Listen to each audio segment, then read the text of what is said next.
ఒక special drive కూడా women and child welfare at the same time education department, home department కలిపి ఒక special drive కూడా ఏర్పాటు చేసుకుంటున్నాం. ఆ స్పెషల్ డ్రైవ్లోని కూడా ఈ గాంజా గురించి చెప్పడం ఒక ఎత్తు, ఈ చైల్డ్ అబ్యూజింగ్స్ మీద, ఈ పోక్సో యాక్ట్ మీద కూడా వాళ్ళకి ఒక అవగాహన కలగాలి. ఇప్పుడు ఫర్ ఎగ్జాంపుల్ చాలామంది ఏమనుకుంటారంటే మైనర్ గర్ల్ తీసుకెళ్ళిన తర్వాత ఎవరు తీసుకెళ్తున్నాడో వాడి మీద కూడా పోక్సో యాక్ట్ ఉంటుంది. చిన్న మైనర్ గర్ల్, మైనర్ బాయ్ అయినా కూడా పోక్సో యాక్ట్ దానికి ఇంప్లిమెంట్ అవుతుంది.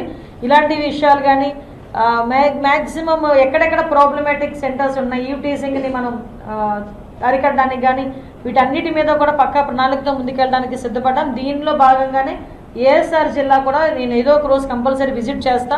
అక్కడ ఎక్కడైతే ఈ గాంజా ఎక్కువగా ప్లాంటేషన్స్ ఉంటాయో అటువంటి ఏరియాస్లో వెళ్ళి ఆ గిరిజన ఫ్యామిలీస్తో నేను ట్రైబల్ వెల్ఫేర్ మినిస్టర్ మేమందరం కలిసి వెళ్ళి ఒక గ్రూప్ ఆఫ్ పీపుల్ వెళ్ళి వాళ్ళకి అవేర్నెస్ క్రియేట్ చేయడానికి కూడా మేమందరం కూడా సిద్ధపడుతున్నామండి.